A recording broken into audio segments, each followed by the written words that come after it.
Oh yes, ku buzima bwacu aho dusanga byinshi bigiye bitandukanye.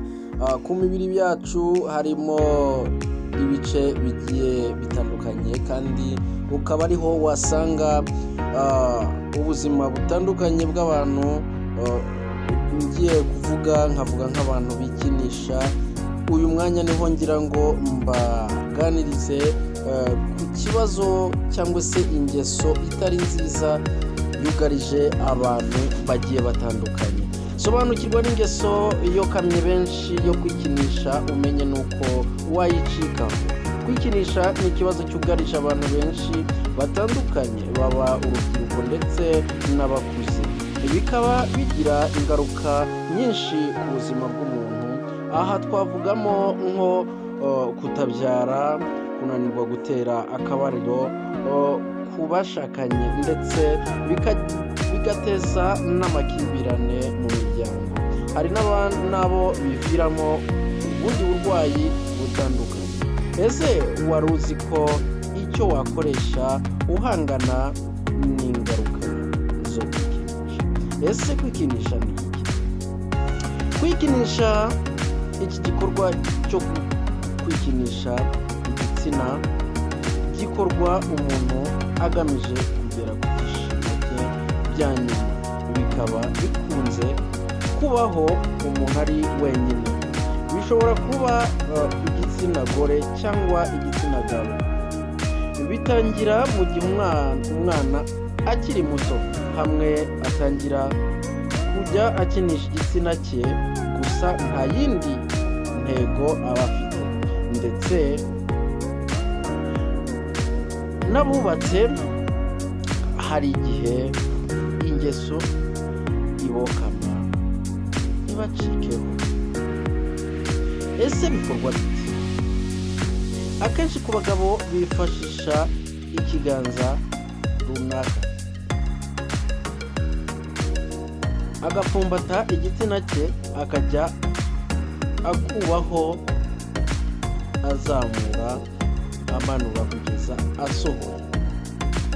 Ku bagore bakoresha urutoki cyangwa intoki, akajya akuba kuri rugongo clitoris, cyangwa se bakinjiza intoki mu gitsina akorakora no ku mabere kugeza yumvise ageze mu ndunduro y'ibyishimo bye. Gusa hari n'ubundi buryo bwinshi bikorwamo. Ese kwikinisha byaba biterwa n'iki? Hari impamvu nyinshi zishobora gutera kwigunga no kuba wenyine. Ibi bikanajyana no kuba waba uri kure y'umufasha wawe, nko ku bantu bari mu butumwa bw'akazi bamarayo igihe, kimwe n'abari mu nzu z'imbohe. Kuba wahemukirwa n'uwo mwakundanaga, ugasigara wumva wakwikemurira ikibazo uri wenyine. Kureba filime za pornography no kureba amafoto y'abantu bambaye ubusa, kugira isoni no gutinya indwara zandurira mu mibonano mpuzabitsina. Ku bagore, gukora imibonano mpuzabitsina ntibarangiza, bituma bikinisha kugira ngo barangize. Hari n'abandi bagenda mu kigare cyane nk'abanyeshuri, ugasanga niba umwe. Ese waba uzi ko ibi byo kwikinisha ku bahungu bituma igitsina kigorama bitewe n'ukuboko bakoresha bikinisha. Kuba bazinukwa abo bahuje igitsina kuko baba bumva bihagije. Kurangiza vuba mu gihe cy'imibonano mpuzabitsina. Ku bahungu hari igihe bageraho bajya ku kunyara n'amaraso akaza. Ku bakobwa cyangwa se abagore byangiza urugongo ku buryo udashobora kurangiza keretse wikinishije. Guhorana umunaniro no kwiheba. Kugabanya byangiza intangangabo zikaba zaba ibihugwa cyangwa se ntizikorwe neza. Bishobora kwangiza ubwonko, ugasanga umuntu arasusumira ndetse n'ingingo ntizikomeye.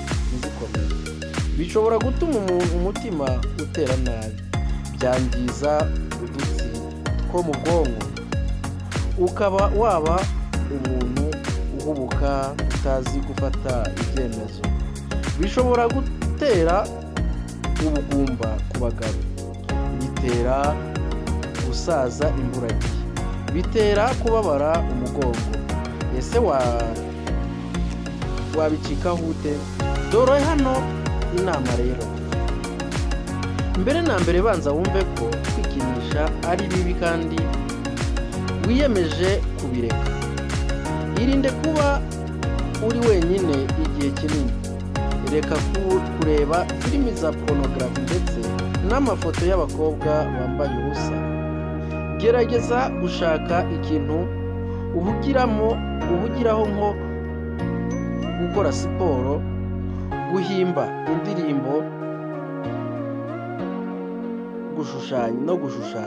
Irinde kurara wenyine kuko iyo ubitekereje uri kumwe n'umuntu utinya kubikora. Mbere yo kuryama reba ibintu ukora ku buryo unanirwa ugahita usinzira. Gerageza gushaka inshuti zabo mudahuje igitsina. Ibi biragufasha cyane. Jya urya imbuto n'imboga zitandukanye kuko bituma umubiri ugira imbaraga, bigatuma uhangana n'ingaruka zo kwikinisha. Gisha inama umuntu wizeye, ntacyo umuhishe kuko iyo ushaka gukira indwara urayirata. Izi nama ni ingenzi kuko zagufasha kubicikaho umubiri ugasubira uko wari umeze. Niba utarabicikaho rero, iki ni cyo gihe ngo ugerageze izi nama. Bishobora kugorana ariko birashoboka. Ese wari uzi ko hari imiti y'imyimerere yagufasha ku ngaruka zo kwikinisha? Kwikinisha bigira ingaruka nyinshi ku buzima bw'ubikora, cyane cyane nko ku bagabo. Bashobora kurangiza vuba ndetse no gucika intege mu gihe cy'imibonano mpuzabitsina. Ikindi kandi n'ubwonko bushobora kwangirika. Ubu rero hari imiti y'imyimerere yagufasha gusubirana ubuzima. Muri iyo miti twavuga Ginal capsule, Ngikogo tablet, Fatima coffee, Ginger capsule, Tongkat al coffee. Iyi miti ikoze mu bimera, nta zindi ngaruka igira ku buzima bw'uwayikoresheje. Yes. Komeza wishimire inama tubagira, komeza uzingatire ubuzima bwawe maze bukomeze kuzira umuze. Ni naho kandi usanga uzakomeza kubaho neza kandi ukaramba. Ninjye Shata Mukazi nari nkomeje kubagezaho ibi biganiro. Mukomeze muryoherwe kandi mukore subscribe, comment na like kugira ngo dukomeze kugezanyaho ibyiza. Oh, wonderful.